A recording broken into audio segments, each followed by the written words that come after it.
Pastor Nehemiah, tell us what happened. There's a powerful testimony here. This lady with us, she had a very terrible accident. Doctor said she could not walk. From past 2 months, she was in this wheelchair. And today he is testifying that she stood up and she is able to walk. Okay, who is he? Yeah. Can you ask him? Yeah. The image, she's my mom. She could not walk like this? Yeah, actually, like she could stand, but never for long distance. She could not walk. Like every time she tried to walk, like she just could stand, but not that much. But I'm shocked now she was able to walk from there to here. Really, I see the miracles of God. Really, Jesus and has her healed faith her. as well. How faith has worked. Lord, we speak strength to these legs. Come on, sister, walk. Come on, walk in Jesus' name. Walk in Jesus' name. Come on, Nimul.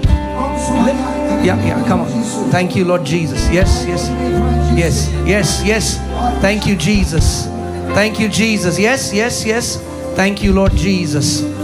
Thank you, Lord Jesus. Thank you, Lord Jesus. Thank you, Lord Jesus. Thank you, Lord Jesus. Thank you, Father. Jesus, you are the healer. Jesus, you are the healer. Jesus, you are the healer. Jesus, you are the healer. Jesus, you are the healer. Jesus, you are the healer. Jesus, you are the healer. Jesus, you are the healer. Jesus, you are the healer. Come on, give glory to Jesus. Thank you, Lord Jesus. Thank you, Lord Jesus. Thank you, Lord Jesus. Praise God. Apostle